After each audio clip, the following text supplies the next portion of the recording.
Bom, meus amados e queridos irmãos, nesta manhã gloriosa, irmãos, nós estamos iniciando hoje uma matéria chamada Eclesiologia, tá certo? Que é o estudo da igreja, né? Então, tudo que é logia, vocês já sabem aí que diz respeito ao estudo, tratado, palavra, né? O termo, e eclésia, no caso, vem aí a palavra, a tradução igreja, tá certo? Não é a pronúncia exata no grego, né? Eclésia. Tanto é que não existe essa pronúncia. Seria eclesia, se for mais refinado, tá certo? Mas diz respeito à igreja. Então a palavra eclésia é traduzindo da igreja. E a gente vai falar sobre a natureza da igreja, a missão da igreja, tá certo? De quem é a igreja. E algumas funções da igreja. Quem pertence à igreja? Qual a disciplina da igreja? As ordenanças da igreja. Então eu quero começar aqui com uma frase, inclusive de um livro que eu vou indicar para vocês depois, né? Do Robson Cavalcante, A Igreja, o País e o Mundo. Me fala memória, esse é o título. E aí ele traz esse seguinte pensamento, preste atenção, amados. A igreja não é o reino de Deus. A igreja não é o reino de Deus, mas expressão, vanguarda, antecipação e sinal deste mesmo reino. A igreja não é o reino de Deus, faz parte do reino de Deus. O reino de Deus é maior do que a igreja, certo? A igreja é uma maquete do reino de Deus. A igreja, ela é uma miniatura do reino de Deus, tá certo? É o povo que ali deve expressar o reino de Deus, mas não é o reino de Deus, é maior do que a igreja. E aí nós vamos estudar a igreja como instituição, igreja local, igreja como organização, igreja como organismo, que é universal, é o corpo místico de Jesus, constituída de todos os salvos em todas as épocas e em todos os lugares. Quem é a igreja de Cristo? Aqueles que estão escritos, né, nos céus, a gente vai ver os textos e tal. Então, a igreja não é o reino de Deus, mas é a expressão, vanguarda e antecipação e sinal desse reino. Então, nós não implantamos o reino de Deus, nós sinalizamos, como igreja, nós sinalizamos, apontamos, mostramos o reino de Deus. Nem todos os que nela, na igreja, estão, de fato, são igreja, né? Nem todos os que dela são, ou seja, são da igreja, visivelmente nela estão. Nela encontramos diversos dons, vocações e níveis de maturidade. Então, aqui há uma boa abordagem sobre a igreja. Então a igreja não é o reino de Deus, é a expressão deste reino, é sinal deste reino. Nem todos os que estão na igreja são e pertencem ao reino de Deus, e nem todos que estão na igreja visivelmente, nem todos que são da igreja de Cristo. Olha só que muitas vezes, eu não sei vocês, mas às vezes me confunde quando eu ouço igreja, porque igreja tem uma conotação diferente na Bíblia do que a gente usa hoje. A igreja não diz respeito a paredes. Igreja não diz respeito a construções, nem lugares, nem muito menos denominação. Isso não é igreja, tá certo? É organização. A Bíblia vai tratar de igreja, via de regra, na grande maioria das suas vezes que aparecem, principalmente no Novo Testamento, embora igreja é o conceito lá do Antigo Testamento, é chamado de congregação, né? Mas é a mesma coisa, que é o ajuntamento de pessoas, isso é igreja. Em nome de Cristo, no caso, o Novo Testamento vem falando, no caso do Antigo Testamento, é em nome de Yahvé, de Adonai, de Jeová. Mas igreja muitas vezes confunde, né? Igreja. A Bíblia trata a igreja como a reunião da família de Deus. E essa reunião é local, e onde se reunirem pessoas em nome de Cristo, tá certo? Para exercer os dons, aí é constituída uma igreja. Mas a gente vai falar que ela é mais complexa na sua constituição e na sua organização. E essas coisas não podem se misturar. Igreja é uma coisa, organização é outra coisa, reino de Deus é outra coisa. São três coisas distintas. Uma serve a outra. E a gente não pode confundir qual serve qual. Tá certo? Instituição é uma coisa, igreja é outra coisa, reino de Deus é outra coisa. A instituição, ela serve a igreja, que por sua vez serve o reino de Deus, que é maior do que ela. Tranquilo, irmãos, até aqui? Organização ou instituição é um mal necessário para viabilizar socialmente a igreja de forma visível, tá certo? Na sociedade, para expressar o reino de Deus. Vou repetir de novo. Instituição é um mal necessário para viabilizar socialmente a Igreja de Deus, que por sua vez serve e expressa o reino de Deus para as pessoas. Tá bom? A gente vai falar de culto, de liturgia, de organização, de formas de governo da igreja. Então, tudo isso a gente pretende falar nessa matéria aqui. Tá bom, Romário? A igreja tem filhos que Deus não tem. E Deus tem filhos que a igreja não tem. Ó, outra verdade. Deixa eu sair aqui na foto. Aleluia. A vaidade não me deixa ficar fora da câmera. Tá certo? A igreja tem filhos que Deus não tem. Olha só, a igreja tem filhos que Deus não tem.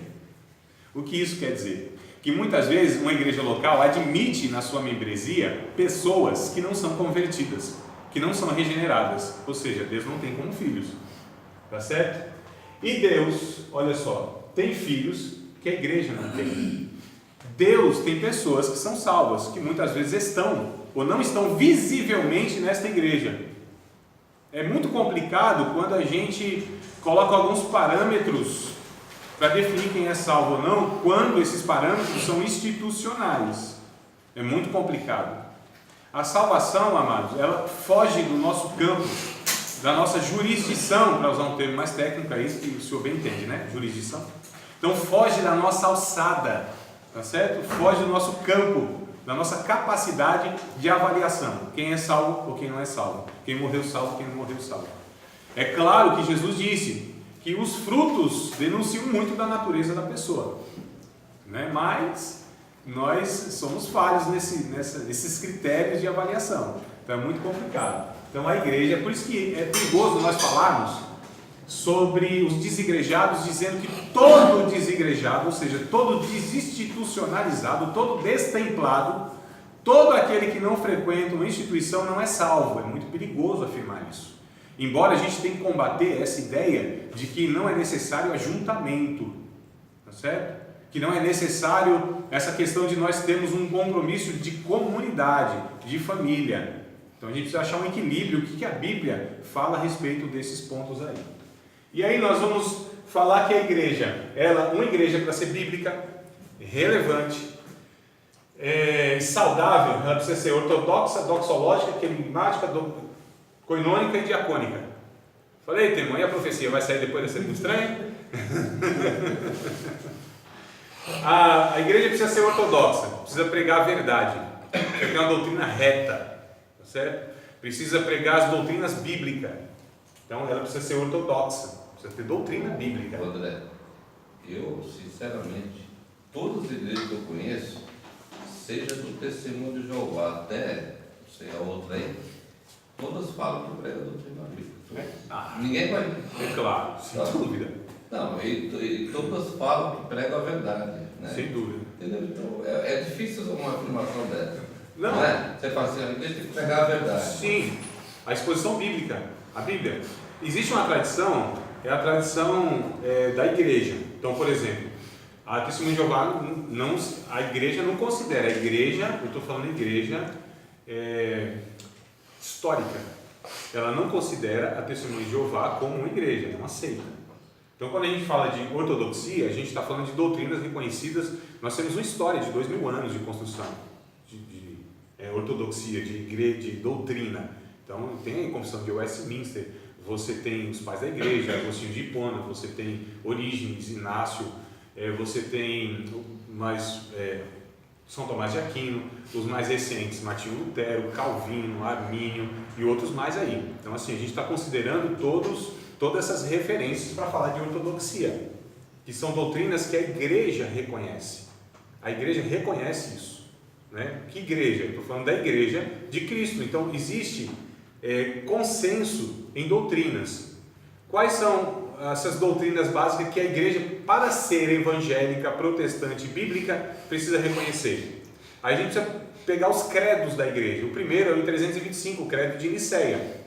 Tá certo? Que vai reconhecer, por exemplo, a Trindade. Uma igreja que não reconhece a Trindade não é ortodoxa.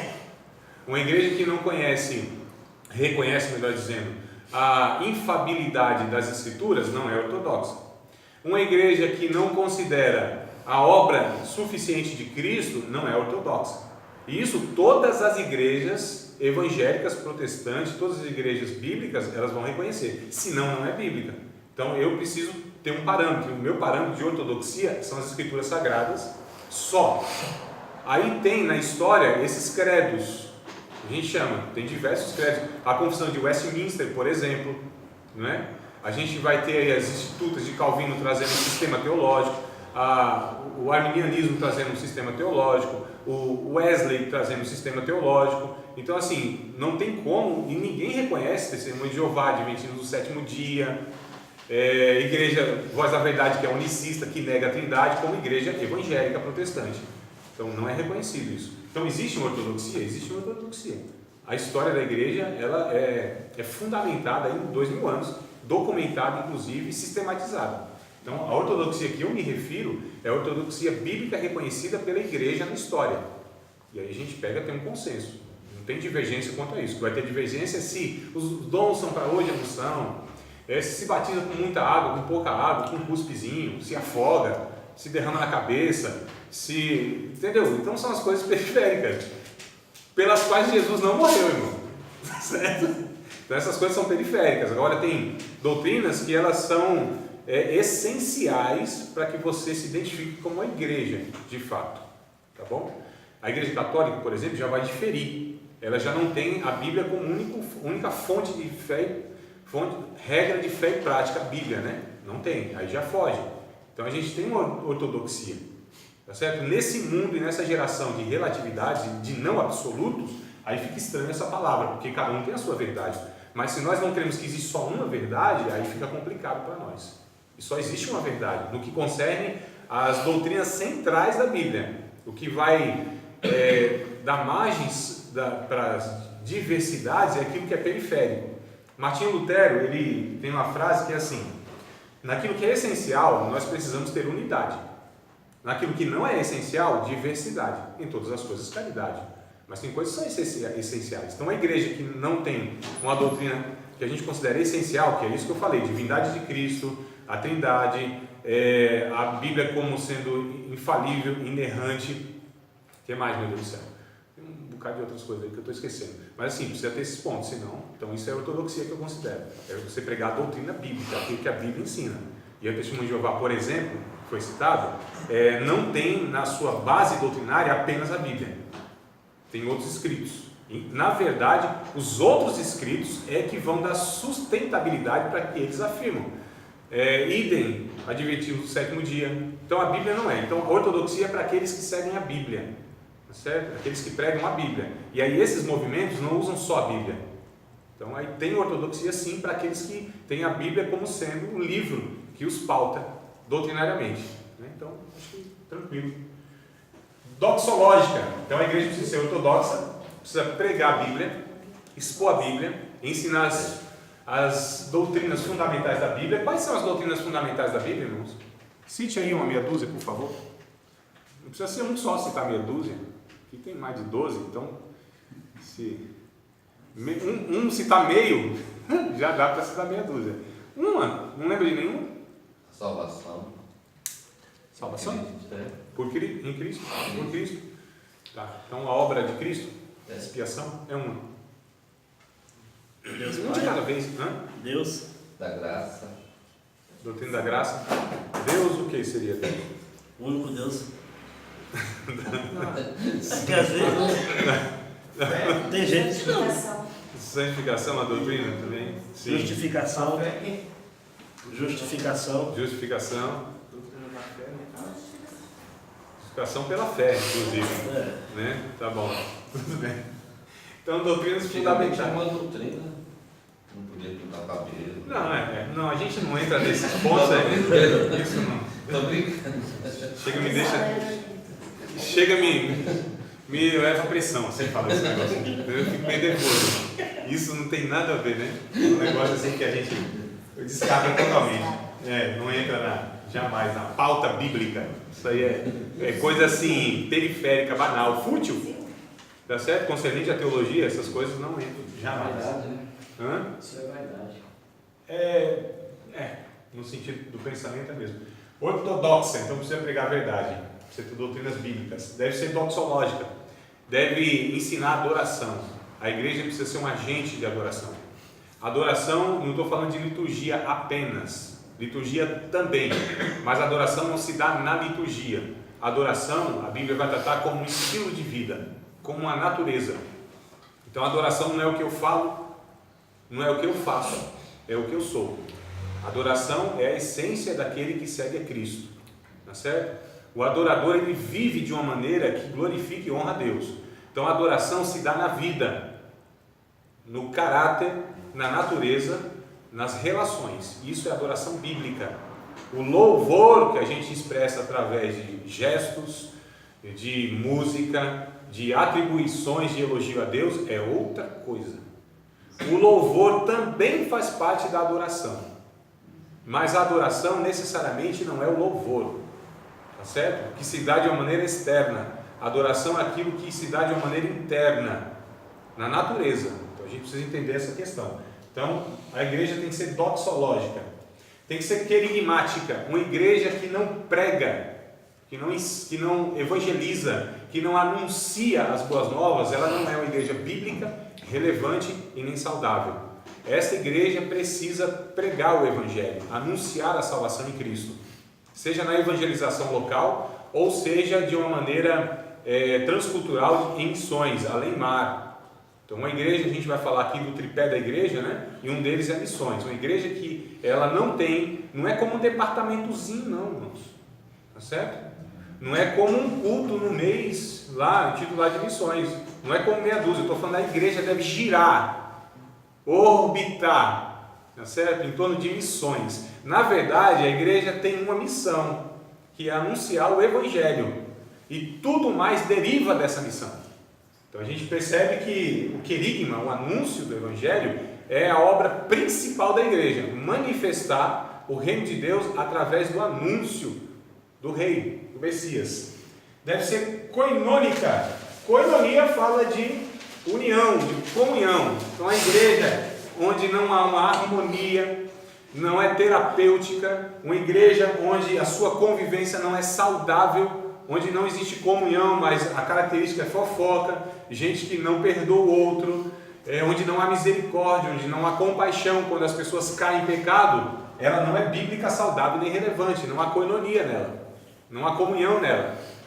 Uma igreja que agrega, uma igreja que constrói pontes e não levanta muros, tá certo? A igreja precisa ser coinônica, precisa existir comunhão, precisa ter um espírito de família, nessa convivência comunitária, onde todos tenham tudo em comum, onde ninguém que tenha o que é seu é propriamente seu, e sempre para benefício da comunidade. A gente vai ver isso na liturgia, tudo mesmo. Estou falando de finanças, estou falando de dons, estou falando de tempo, estou falando de mão de obra, tá certo? Porque tem gente que acha que não se deve se doar e todos devem trabalhar para a comunidade, né? É um negócio complicado. E tem que ser diacônica, ou seja, serviçal. Precisa, para ser bíblica, relevante e saudável, precisa ser uma igreja que serve. Serve quem, irmãos? A humanidade. Não a sua denominação, não seus internos, tá certo? Não seus associados, mas serve a humanidade. E aí a pergunta que eu faço é: se essa igreja que está plantada em um bairro, se ela deixasse de existir lá, que diferença faria para aquele lugar? A resposta, assustadoramente, acredito que deve ser nenhuma. Ó, que diferença vai fazer? O que aquela comunidade, aquele bairro, que falta vai fazer? Uns vão dar graças a Deus que essa igreja saiu daqui, pelo barulho que causava, pelos carros que importunava na frente das garagens, né? Aquele elefante branco levantado lá, que socialmente é inútil. Olha só, irmãos. Ociosos, templos evangélicos são os espaços mais ociosos da sociedade no mundo, onde abrem 2 ou 3 vezes na semana, 2 horas mais ou menos quando abre, e o resto do dia, o resto da semana é inútil para contribuição social, não serve ninguém, não serve para nada, a não ser para um bando, um grupo de crentes que se reúne lá, só Deus sabe para quê. Então, diacônica serve, irmãos, aquela estrutura deve favorecer. Aí quando a gente pega alguns templos na Celso Garcia, né? Assim, monumentos. Eu não estou falando só do Templo de Salomão, não. Poderia citar outros mais, tá certo? Outros mais. E a gente vê o seu entorno de cortiço, moradores de rua, gente miserável, necessidades sociais. Para que servem esses elefantes brancos? Para ostentarmos apenas. Mas são inúteis para a humanidade. Não é uma igreja diacônica, não serve. Ostenta um luxo, inútil. São pequenos reinos levantados. Não é bíblico, não é saudável e não é relevante. Tá bom? Eu vim animado hoje. Eu Dá tô pra ver, dá pra ver. Nossa. Dá pra ver, dá pra ver. Dá uma... Visivelmente. Não, eu vim animado hoje. Nossa. Muito me interessa. Tá esquentando, né, Barão?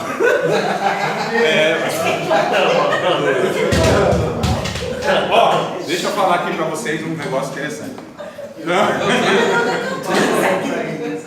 Ô, professor, Eu. desculpa, mas eu já não concordo muito. Sim, com qual ponto? Em falar da Igreja Universal, por exemplo. Universal? Que universal? Foi citado o Templo de Salomão. Sim. É a Igreja Universal. Sim. A Igreja Universal é uma das primeiras que se mantém dias, semana inteira aberta, Sim. acolhendo pessoas. Pensei que eu ia falar outra coisa. As demais abrem uma vez por semana, 2 vezes, 3 Tá. vezes no máximo. Mas eles Tá fazem bom. um trabalho. É assim, Mário, eu vou te Se trazer a gente uma. for olhar para esse Tá. lado social, Sim, eu vou te é trazer onde uma a igreja constatação. mais faz trabalho social. Tá, deixa eu te trazer uma constatação.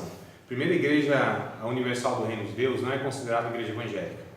Não. Nem pelo seu Independente líder. disso, se trata Não, de parte calma aí. social, eles fazem social. Veja Mas bem. pro governo, né? Não.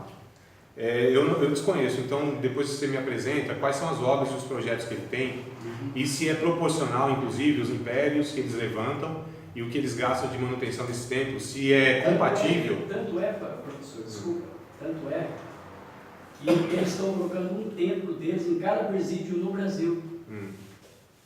Tem mais de não sei quantos templos já dentro dos presídios para recuperar essas pessoas. Não, templo no presídio não existe, isso é impossível, não é templo. Você Não. está falando de alguma. Exatamente. de uma forma alguns de cultos recuperar que são as pessoas realizados. lá estão, é. Ah tá, então é uma coisa aí. Agora sim, eu desconheço essa obra social, desconheço. Eu sinceramente desconheço. Então precisa. Da Igreja Universal eu desconheço. É preciso O templo de Salomão que eu citei, lá não existe. Ali a essa gente obra sabe que social. É um templo mundial, é para as pessoas se aparecer mesmo. Não, então não Enfim, tem. Mas o foco não é esse. Não, calma aí. Não, agora eu quero entender isso. Porque assim, eu citei o templo de Salomão e eu quero entender qual foi a objeção sobre em eu citar aquele elefante branco inútil o entorno, porque eu não vejo lá, e eu conheço, além do templo, uma ou duas quadras ao lado, tem outro templo lá muito grande, e fica pequeno ao lado do templo de Salomão, mas é grande, é uma estrutura grande que tem lá, vocês devem conhecer. Eu desconheço essa obra social, inclusive, que tem um impacto significativo ao redor, eu desconheço. Eu não tenho Bom, nada. eu estou dizendo assim, a forma deles trabalhar, eles abrem todos os dias, atendem pessoas todos os dias. Atende de que forma? Trata-se de igreja o que é? Hum. Foi tratado social, parte social. Então, O que é a obra social? O que seria uma obra social, no caso que eu estou me referindo aqui? Para ver se eu estou me fazendo entender também, né? Eu preciso saber se eu estou me fazendo entender. Então, porque veja bem, a palavra de Deus, ela tem mais de 8.000 promessas na parte onde nós que somos seguidores de Deus, dono do ouro e da prata, temos que ter uma vida saudável, Uhum. vida boa. Eu tenho que ser um testemunho, o meu testemunho tem que convencer aquele que está perdido e ele chegar até mim, ou eu chegar até ele, ver uma diferença e eu tenho que expor para ele a palavra de Deus. Não, Eu calma aí. sou a palavra de Eu Deus. estou só, para a gente não devagar, eu estou falando da questão diacônica de serviço. Vamos focar nisso aqui. O que eu estou me referindo é sobre essa ação social que ameniza, que mitiga as necessidades básicas da humanidade, que melhora o IDH, que favorece uma vida digna. Estou falando social, é nesse aspecto. E aí, Esses templos é para arrecadação, não para quê? Existe para arrecadação. isso, porque Então, esse lado é geral, só que o trabalho lá se faz muito mais do que as demais. Falando para a rede social, você não está dizendo que é só para ajudar aquelas pessoas na parte material, por exemplo, preciso que uma pessoa vai lá e pede. Você está dizendo para ajudar a pessoa também na parte espiritual e levar o ensinamento. Irmãos, a última parte é essa que eu estou focando. Eu queria que vocês entendessem que o que eu estou dizendo é sobre uma igreja evangélica, com toda a sua estrutura arquitetônica, com toda a sua mão de obra, com todos os seus recursos financeiros, sociais e etc. O que essa igreja plantada naquele local, a igreja local, o que ela favorece aquela comunidade, que benefício que traz para aquela comunidade. É nesse sentido apenas que eu estou dizendo. Eu citei a Universal só como um exemplo, mas tem diversos outros exemplos e as nossas denominações que nós fazemos parte, é bem possível que entre também nessa deficiência. Então eu não estou aqui só para colocar a Universal como sendo algo a ser exposto e apenas. Não, amados. A Universal é mais escancarada, é explícita, né? A sua corrupção, a sua intenção. O próprio líder seu anunciou que ele não é evangélico. A Igreja Universal não é considerada uma igreja evangélica. Existe jurisdição dentro da Polícia Federal, inclusive, para tratar a Universal como uma empresa disfarçada de igreja. Não é um machismo meu. Isso eu estou falando baseado em fatos e evidências que nós temos por aí. Tá certo? Então eu queria que vocês entendessem isso. Quando eu trago uma informação, não é porque eu quero expor um outro, eu quero atacar um outro. Na verdade, eu estou trazendo uma realidade que eu encontro, inclusive que eu pesquiso e que eu vejo. Então, não é um senso comum, eu não estou trazendo um senso comum. Eu estou trazendo informação que eu pesquisei, informação que eu estou falando com propriedade. Então, é claro que vocês têm todo o direito de falar, não é assim e tal, não, tudo bem, então vamos ver se de fato não é assim. E a Universal é um dos casos. As nossas igrejas têm essa deficiência, amados. E se a gente não consegue, de uma forma crítica, enxergar isso nas nossas igrejas, eu fico preocupado, muito preocupado, porque nós caímos em um erro de achar que não há essas deficiências, que não há essas necessidades. E amados, a gente precisa ser sincero e honesto, e a gente precisa fazer uma meia-culpa, e a gente precisa olhar para dentro de nós, ou seja, das nossas denominações, de uma forma crítica. Eu não quero só trazer aqui crítica pela crítica, eu quero propor aqui a solução e o que a Bíblia traz para que a gente corrija essas coisas. Então é nesse sentido. Então é fato. Podia falar da Assembleia de Deus lá, do Braz, que tem lá um orçamento mensal de no mínimo 100 mil reais. Eu não estou falando isso porque me falaram, eu ouvi da boca do líder. Tá certo? Então quando eu falo as coisas, eu falo com propriedade. Eu falo daquilo que eu tenho certeza. Mesmo porque é público. E eu estou me expondo e expondo a minha aula para qualquer um. É mais de 100 mil, com certeza. Então, eu estou falando no mínimo. Eu estou falando de 100 mil, sim. Bem mais. Eu estou voltando por baixo. 100 mil reais de manutenção de um prédio que não serve para nada socialmente falando e que não é compatível, amados.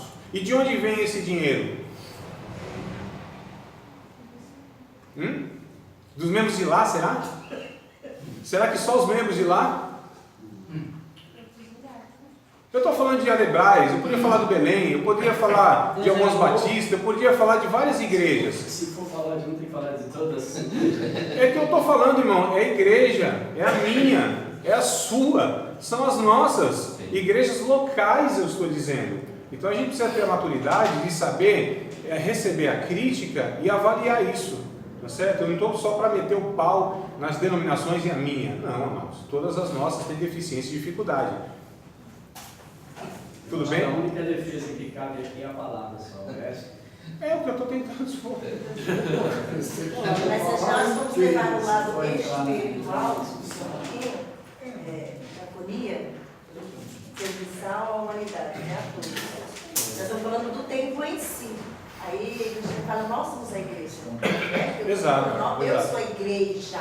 Esse é o templo. Mas não tem como a gente separar essa igreja, nós, da igreja local e física. Não. Aqui que está o desafio nosso. É de a gente entender, não, a igreja sou eu, mas sou eu constituído de outros em um local. Porque é como a gente vive. A gente vive assim. Né? E eu não estou falando que é de todo errado, eu estou tentando apontar que muitas das nossas propostas de ajuntamento, ou seja, de igreja evangélica, muitas delas não são adequadas biblicamente, há deficiências nela. Irmãos, são 2 anos de história construído de uma maneira errada muitas vezes, e certas também. Então a gente precisa ter esse olhar crítico de ver as coisas boas e as erradas. Ter maturidade para, opa, aqui a gente precisa melhorar. É necessário nós termos humildade para reconhecermos que nós não expressamos o reino de Deus como nós deveríamos expressar. As nossas igrejas, elas são deficientes nisso. O reino de Deus é muito maior do que a minha igreja, a minha denominação. Vem muito antes, tá certo? Muito antes. Então, um cidadão, que eu não vou falar o nome, meu vizinho. E ele não é nem de uma denominação, ele era de uma denominação, que eu não vou falar o nome, né? Mas ela nasceu junto com a Assembleia de Deus, em 1910. Vou falar o nome? Fala o nome. Pode citar nome. E aí ele disse que a igreja dele era a igreja. Eu falei, vem cá, tua igreja tem 100 anos, o evangelho você acha quanto tempo tem? E os salvos, havia aonde esses salvos, se a tua igreja não existia? Amados, a igreja de Jesus, ela extrapola, ultrapassa as nossas denominações, nossos ajuntamentos. O reino de Deus é muito maior do que a gente pode expressar nas nossas reuniões, nossas propostas de igreja. Então a gente precisa ter cautela para não cair na soberba, no engano e na cegueira espiritual de achar que nós somos o dono da cocada preta, o último salgadinho no fundo do pacote, a última Coca-Cola gelada no deserto. Precisa ter cuidado com isso aí, tá certo? Não é? Tá dor de barriga, mano. Então, olha só, eu ainda vou dar uma ênfasezinha e depois vou voltar isso aqui a uma aula introdutória, mano. Certo? Não, eu acho que essa Eu tô brando aqui, Não, eu tô brando. Eu acho Eu tô devagarzinho, eu tô calmo. Não, mas eu acho Pode fechar a matéria aí nessa aula já. o cristão, O ele do não matéria tá sabe bom. o que é igreja. Ele não sabe. É muito complicado. É muito complicado. É mais do que. É mais do que um salãozinho. Quantas vezes te ouvem pessoas pregarem? Obrigado, porque eu ia trazer uma Não. coisa, eu esqueci, você me lembrou. Não, isso Vai falando aqui, a inspiração tipo tá assim, nossa oração não passou do teto, esse não entra no reino dos céus. Quer dizer, a pessoa parece que é dono, né? Você me trouxe agora que eu estava pensando ontem em falar, mas não sei se eu ia conseguir falar hoje, ia lembrar, mas você me fez lembrar, meu Antônio. Igreja, amados, não é abrir um salão, não é? É igual o rapaz que está descontente com a sua igreja. O que eu vou fazer na minha vida, que eu não congrego mais aqui nesse lugar e tal, foi orar a Deus, abriu a Bíblia porque queria saber o que Deus queria falar com ele. E ele abriu naquela passagem onde o Davi pede o seu filho e lamenta pelo seu filho, né? Absalão, meu filho é Absalão. Aí Deus está falando para eu abrir um salão. Então, Nossa, Absalão, meu filho, Absalão. Eu falei, aí abrir um salão. Então, a igreja não é abrir um salão, amados. É só para dar uma descontraída, né? Para não ficar tenso o negócio. Mas é só para abrandar a tensão. Então o que acontece? Igreja, amados, não é uma placa, não é uma denominação, não é um salão, não é uma estrutura. Igrejas são pessoas regeneradas, gente que teve um encontro com Cristo e que expressa a natureza de Cristo na sua vida e usa tudo que tem, todas as possibilidades para servir a humanidade. E servir a humanidade em todos os sentidos. Porque a gente coloca, não, mas no sentido espiritual. Ninguém está falando de nada espiritual aqui. Eu estou falando de material. Eu estou falando da designação humana, da característica humana, porque a igreja tem uma origem divina, mas ela tem uma manifestação humana, que são seres humanos regenerados, expressando o reino de Deus, que é espiritual. Mas essa espiritualidade, segundo Tiago, se mostra no serviço de dar comida para quem tem fome, de dar roupa para quem tem frio, de dar condição humana para quem está indigno. Então Tiago traz essa teologia prática que a igreja perdeu, que a gente não considera uma obra social como sendo algo espiritual, e a gente coloca espiritual aquela euforia, oração, leitura bíblica. Isso para nós é espiritual. Só que a Bíblia mostra que a diaconia, ela é uma realidade da igreja que deve servir o ser humano na sua integralidade. O Congresso de Lausanne, em 1974, foi um ajuntamento, a Fundação Billy Graham promoveu esse congresso lá em Lausanne, né? Onde reuniram os principais líderes da Igreja Mundial na ocasião, para eles discutirem como que eles deveriam prosseguir aí o anúncio do Evangelho e tal. E aí chegaram numa frase lá que resumia aí a proposta, a ideia deles, que é levar o Evangelho todo a todo homem em todos os lugares. Levar o Evangelho todo ao homem todo, em todos os lugares. O que é o evangelho todo? O que é o homem todo? E o que são todos os lugares? O evangelho todo é toda a mensagem que o evangelho traz. O que é o homem todo? Na sua característica espiritual e física, material. Né? E aí a gente entra em Tiago. Em todos os lugares, quer dizer, onde houver um ser humano, a evangelização. Mas o que é o homem todo? O homem todo é a necessidade que ele tem, seja a carência espiritual e seja a sua carência física, amados. Então a igreja tem sim a designação bíblica de mitigar, de amenizar. Nós vemos isso em Tiago, nós vemos isso em 2 Coríntios, no capítulo 8, capítulo 9, quando é falado de oferta de dinheiro, que é uma coisa que a gente não considera espiritual, mas o dinheiro serve para quê? Para servir as outras pessoas. Biblicamente falando, é para isso que serve o dinheiro, para servir as outras pessoas, para ajudar as outras pessoas. No mapeamento, a gente faz um mapeamento da anatomia espiritual, do corpo espiritual do cristão, e a gente descobre que o nervo mais sensível é aquele que liga o coração ao bolso. Não é? Sensível, amados.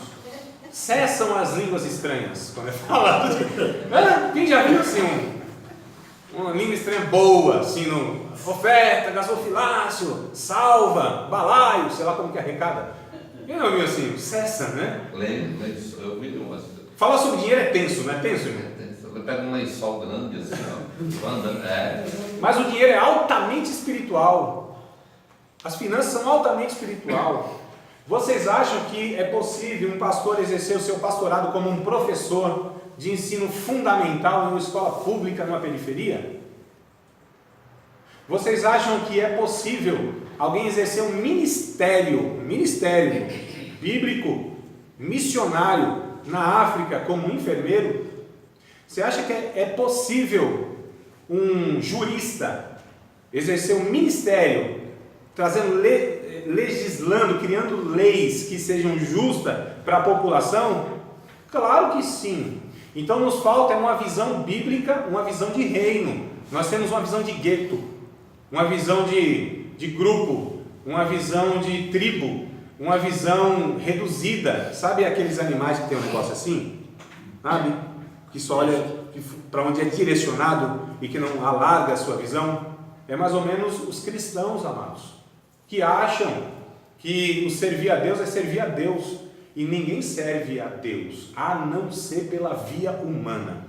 Não existe possibilidade de eu servir a Deus diretamente. Impossível. Biblicamente é impossível. Eu só sirvo a Deus pela via humana. Tá certo? 1 Timóteo, capítulo 2, versículo de número 4. Versículo de número 5. Vai dizer, há um só Deus e um só mediador. Faz a ponte. Que media? Entre Deus e os homens. Jesus Cristo, vírgula, homem. Nós só servimos a Deus por causa de um homem. E todas as vezes que a gente quer servir a Deus, a gente deve servir o ser humano. Mateus capítulo de número 25, verso 31 a 46. A diferença dos bodes e das ovelhas é que as ovelhas servem os seres humanos. Não está falando de servir crentes, são os seres humanos. Quando o 1 João lá, João na sua primeira carta, ele diz assim, tu diz que ama a Deus e aborrece o próximo, como que é esse negócio? Como que é isso? Como que você diz que ama a Deus, louva a Deus e não ama o próximo? Está em trevas, não conhece Deus, é filho do diabo. Essas são as expressões que ele usa, nenhuma delas é minha, é de João, está lá, né? Tu diz que ama a Deus, 1 João capítulo 3, verso 17, 18, 19, 16, 17 e 18, 16, 17 e 18, eu dou tempo aqui para vocês pegarem. 1 João. Calma aí, viu, Gilead, que eu estou engatado aqui. Não, depois. 1 João. 1 João capítulo 3. O João 3,16 todo mundo conhece, né? Agora o 1 João 3,16 aí é 3,16, 17 e 18.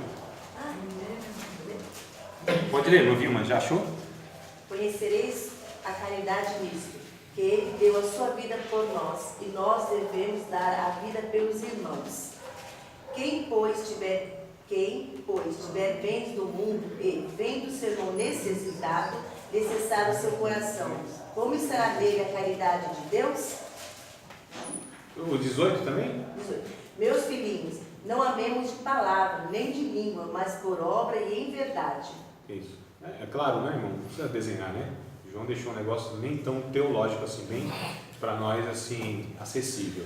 Eu estava falando, não acabei concluindo, em 2 Coríntios capítulo 9, onde Paulo fala de contribuição.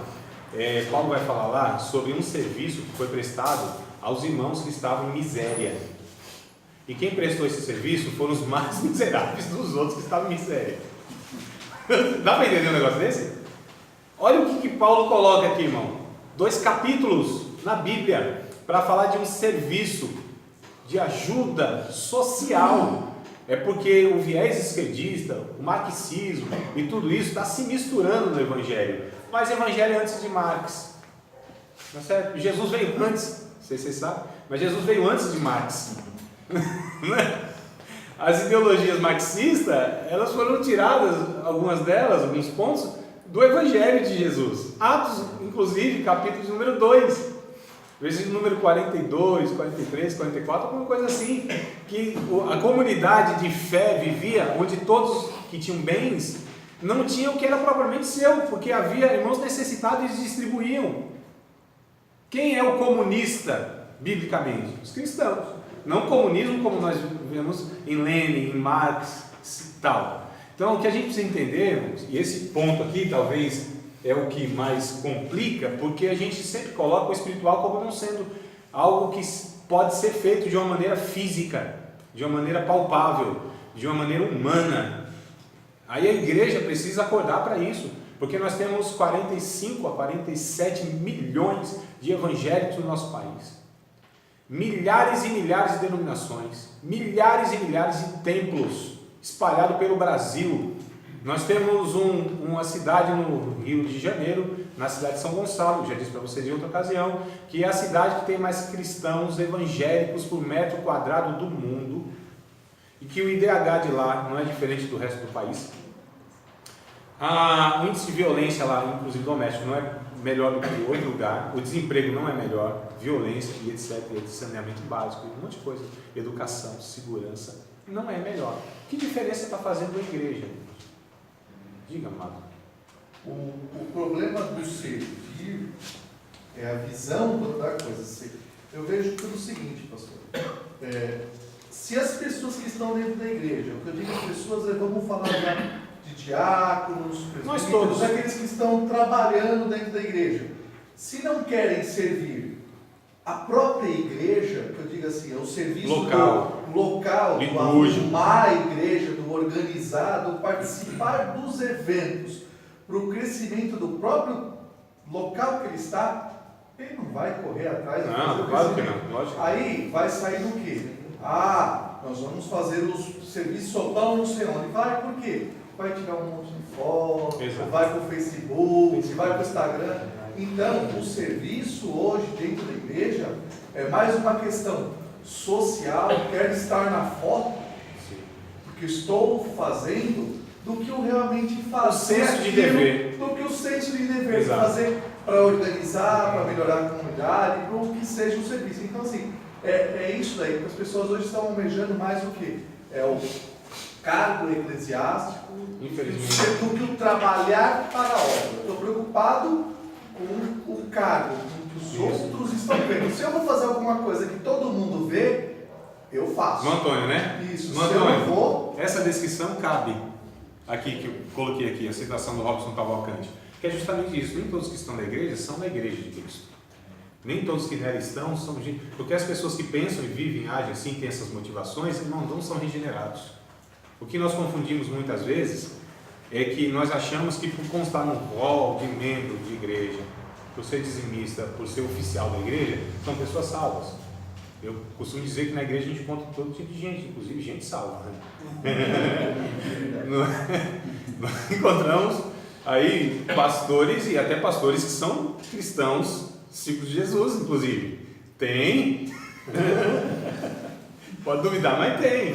Né? Tem muita gente boa, salva dentro de igreja evangélica. Eu não duvido disso. Tem professores de teologia que são crentes, inclusive, também. Então, amado, o que a gente está tentando aqui discutir e abordar é justamente essa questão que nem sempre o que parece ser é de fato. E aí a Bíblia mostra o que é ser uma igreja, qual é a natureza dessa igreja, o que ela tem que realizar, que caracteriza, tá certo? Que mostra, de fato, que é uma igreja de Jesus, constituída de pessoas regeneradas, salvas.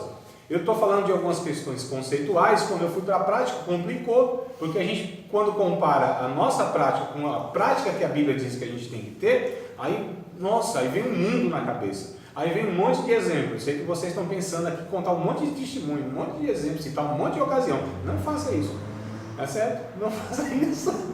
Não é que desarma os nossos conceitos. Exato. Esse é o problema. Denuncia. Hoje denuncia, né? se eu fosse um pastor de uma igreja, eu ia consagrar alguém a um obreiro, sim. O cara prega, o cara tem uma boa dicção, ele convence. E se a gente analisar o conceito, com base no que o Antônio falou agora, não é esse o conceito de um obreiro. Né? Não é isso que eu estou. Né? Não é jamais. O conceito é outro, né? De formação de igreja, né? É no caráter da pessoa. Começa aí, né? Começa aí, sem dúvida. Aí, né? Amados, nós vamos para os nossos comerciais? Já? Meu Deus! Vamos